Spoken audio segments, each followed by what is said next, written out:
Good morning. Ndavanga indimi jewe muranyihanganira. I will be using both English and Kinyarwanda. Yenda ndabanza kwivuga ikigo mpagarariye dukorana n'abaturage. We work at a grassroots level. So that's why what I'm going to be saying might sound a bit maybe not so much relevant to big people like you who are millionaires, but it in one way or the other also has a message for you.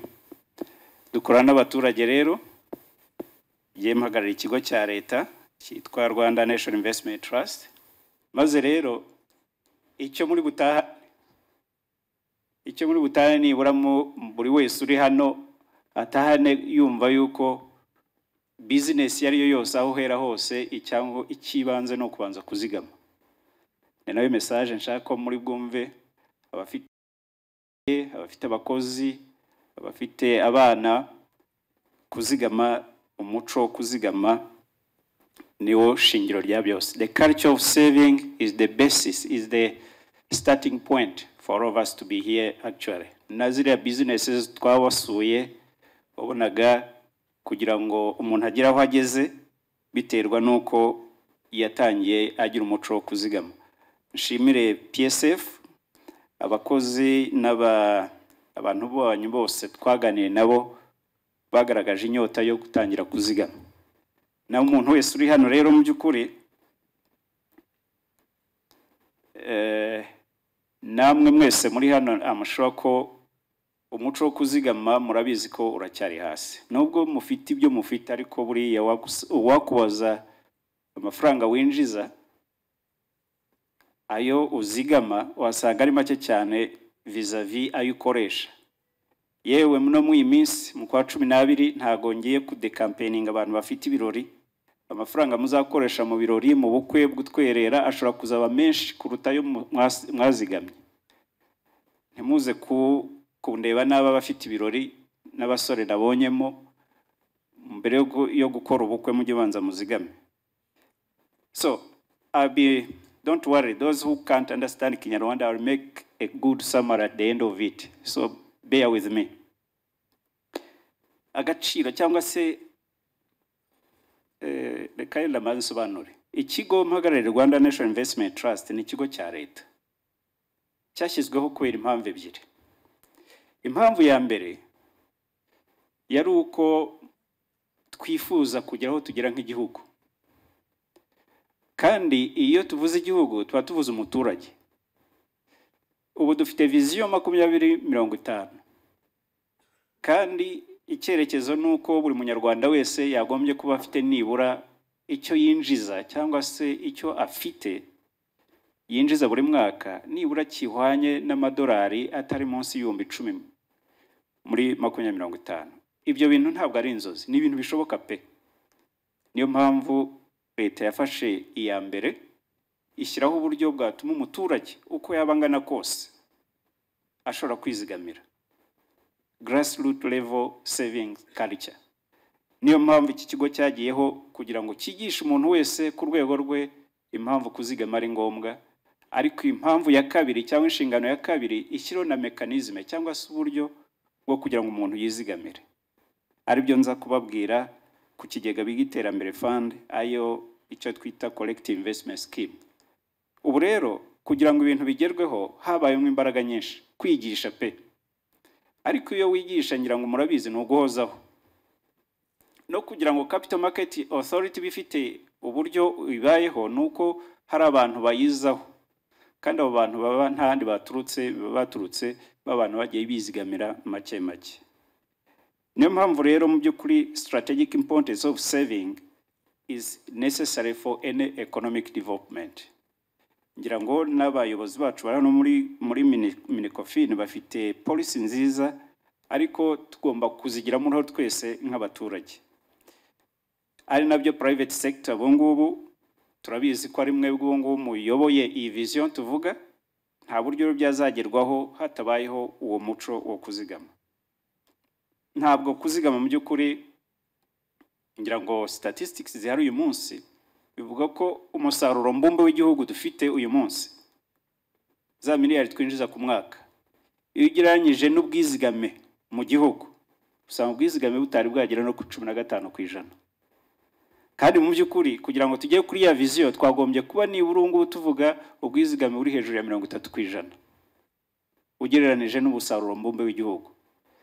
Ibyo bintu rero mu by'ukuri iyo tubivuze hari ubwo mwibwira ko ari politiki y'igihugu, ariko ni bigaruka kuri wa muturage uburyo abayeho n'uburyo ashobora kwikemurira ibibazo.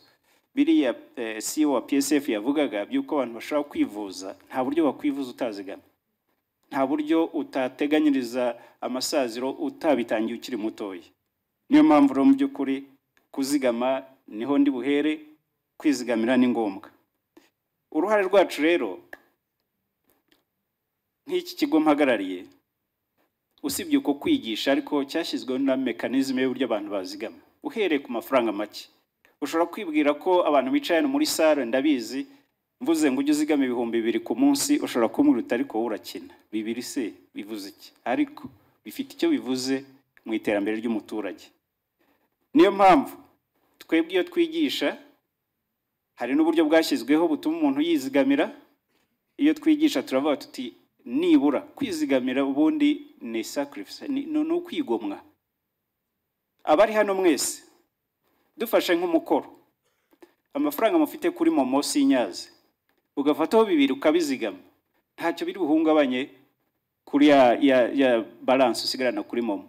Ariko ibyo 2 ubikoze buri munsi, umwaka wajya gushira umaze kwizigamira amafaranga asaga 760. Ibyo 760 iyo tubihurije hamwe tukabishora biguye inyungu iri hafi ya 12%. Ibyo 700 rero yenda mwe mushaka kumva ari make, ariko wa muntu uri hariya hanze ni amafaranga menshi. Bya 2 kandi mu by'ukuri ese nk'aba yenda nenge kuvuga mumbabarire nk'abakunda nenge kuvuga agatama, ntabwo ari byiza kuvuga agatama mu gitondo, ariko nk'abagabo bari hano sinzi inzoga ihendutse igura ngahera izo munywa, ariko nimumubwire za zindi zo mu giturage, ariko nimumubwire igiciro cyo muri Serena yenda ushaka kwari nk'ibihumbi 2,000 wigomwe icupa rimwe mu cyumweru. Ndavuga abagabo n'abadamu ku iki gihe ntabanza hari, ngira ngo abadamu ntago munywa inzoga, sibyo ra? Ariko twigomwe icupa rimwe, reka mbaho urugero rworoshye, twigomwe icupa rimwe rya Mitsingi cyangwa rya Heineken mu cyumweru, urizigame. Nyuma y'umwaka uza amafaranga waba ufite uko abangana, ushobora kwishyura Minerval umuntu w'umukene kwiga kaminuza kubera rya cupa rimwe wigomwe. Aya mafaranga rero reka mbereke, iyo yazigamye, iyo turayakira, ndaza kubera uburyo mufungura konti, kandi buri muntu wese hano utayifite ayifungure, nibura ayifungure byase nk'umukino, mubikore nk'umukino, nta kiguzi biri bugusabe, ariko usiga uyifunguye, sibyo? Ndizera ko muziranga muntu zanyu. Numara kuzigama gufungura, ntago turi bugukurikirane ngo uzigame, uzazigama ari uko yabonye. Umunsi wari kuzajya kugura agacupa uzavuga ataka kari kamwe kandi nkazigame, icyo gihe uzabikora uwo munsi. Biroroshye rero, umuntu afata irangamuntu ye, ubundi na telefone zino zisanzwe zitari smartphone, iyo ukoza akanyenyeri ukagira 589 ugashyiraho urwego, icyo gihe ukurikiza amabwiriza. Ushobora gufungura konti mu kigega, ushobora kwifungurira umwana wawe, ushobora gufungurira umukozi wawe, yewe n'abasore muri hano mushobora gufungurira girlfriends banyu. Biroroshye. Ikiba gisigaye ni iki? No kuvuga ngo wowe uzazigama igihe amafaranga uzayabonera, ariko amafaranga iyo yazigamye uko utinda kuyazigama niho uhomba, kuko amafaranga iyo kuyazigamye uyu munsi iyo bukeye yatangira gutanga inyungu. Iyo nyungu rero uyibona buri munsi, urayibona. Ariko amafaranga iyo tuyabonye tuyakusanyiriza hamwe tugatangira kuyashora. Dukunze gushora mu mpapuro mweshwa mwenda za leta, ariko nizanyu abazatanga corporate bonds hano tuzajya tuza tuzigure. Ushaka kuyigura ari y'imyaka 15 ukabona 13%, ayo 13% barayawe. gihembwa na leta. Iyo nyungu iyo utayikuyemo umwaka utaha nayo ibyara izindi nyungu.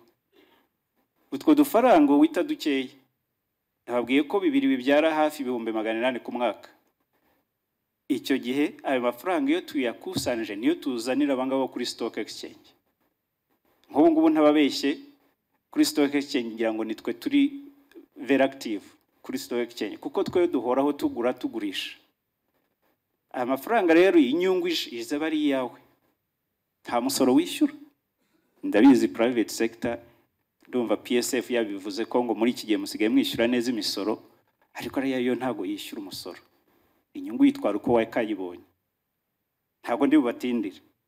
Mukore wa mukino nababwiye muze kuwukora akanyenyeri 589 urwego, noneho niba ufite irangamuntu yawe urayishyiramo ufite ufungura konte biroroshye. Ariko noneho ayo mafaranga rero numara kuyazigama uzajya ushobora kwinjira nanone aho ngaho urebe statement, urebe uko ahagaze. Amafaranga washyizeho uyu munsi uhita ubona uko yagezeho, ejo ukabona agaciro yagezeho. Twagira amahirwe mukaba benshi kuko icyo twifuza ntabwo ari inyungu tugamije cyane. Icyo tugamije nuko mu munyarwanda wese agira uwo muco wo kuzigama. Uwo muco wo kuzigama rero ni uzatuma na vision tuyigeraho, ni izatuma na business yawe itera imbere. Ahangaha ndabizi hari abafite business twashoyemo amafaranga aturutse mu bandi banyarwanda. Ubwo icyo twifuza buri muntu wese ndabizi muhagarariye ibigo mu ruganda rwawe dutumire tuza twigisha abakozi bawe kuzigama. Niyo mpamvu rero ntago ndi bubatindire. Iyi topic bampaye yo kuvuga ku bijyanye na saving, culture of saving for competitive private sector, nta yindi shwa mufite, nta choice mufite. Niba mushaka kwiteza imbere zigama duke ubonye. Na mbere yuko ntabwo abo muri Revenue Authority bari hano, ariko niba banahari barambabarira mujye mubanza muzigame mbere yuko banyumvise. Se ntago banyumvise. Mujye mubanza muzigame kuko n'ubundi amafaranga at the end of the day muzayashora. Iyo mwazigamye murayashora, sibyo se? Ubwo se bandenganya ngo navuze nabira.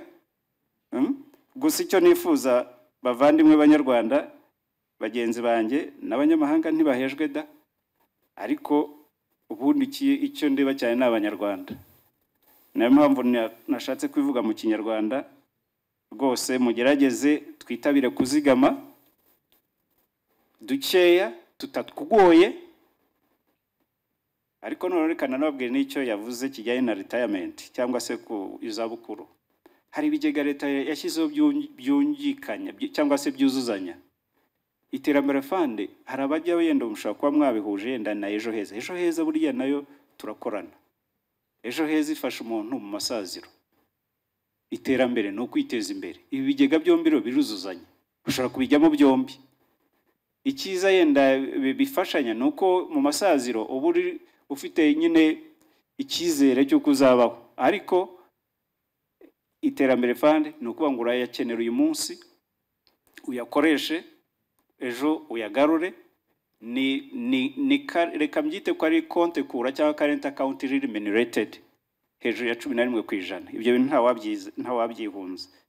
Now briefly, my colleagues, I'm sorry I was talking mainly because my mandate is to educate the population at the grassroots level why culture of saving should be part of our objective. Now, Rwanda National Investment Trust has got one collective investment scheme which manages. It's a unity trust. Every Rwandan, even non-Rwandans, are encouraged to join. You can join using your phone, just by dialing *589#.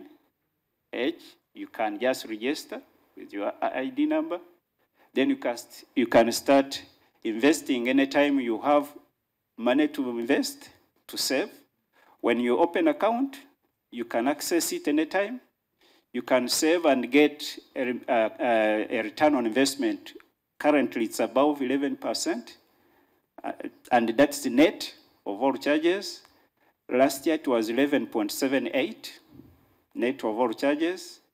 and everyone is encouraged to save, because this money, through that collective scheme, we get it and we manage it professionally, and we invest it at the Capital Market Authority, Stock Exchange. We buy bonds, we buy corporate bonds, all the products on the market, we are there. And I'm sure the Stock Exchange of Rwanda can testify. We are the biggest, or the very active member of the stock, because on weekly basis we are there, buying or selling. And so we encourage people to save. And after saving, we use these savings to invest in different projects, especially long-term projects. The entrepreneurs who are here, they know. What we want from them is just to encourage their workers or themselves to pay, just to remember to save at least 2,000 francs. 2,000 francs is less than how many dollars? Less than $2 currently. You can save it on daily basis, on weekly basis. You can save it whenever you have money to save. But we want this courage to be cultivated among people here, to know why we need to save, and then we grow the market.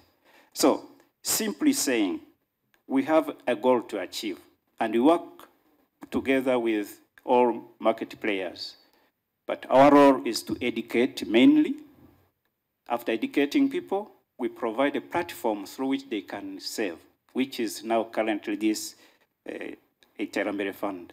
So, briefly, I want everybody here, the message you take home from this gathering is that saving should come priority on the list of what you do.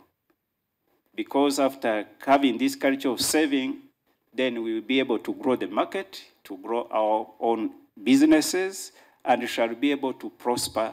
And I can guarantee, maybe by 2050, I might not be there, but I know the country will be somewhere among the top performers in Africa, if not on the world. So please, join us. We are open. If you can go through our website, I think we have seen this brochure. All information you need is on this one. Otherwise, call on us. We shall visit you. Private sector, please call us. We shall come and visit you. Abakene ibindi bisobanuro hari nimero ziriho hano muzahamagara. Reka nsoreza no kubatindira, ariko nyamuneka muduhe abakozi banyu n'abana banyu tubigisha impamvu kuzigama ari ngombwa. Murakoze, murakarama.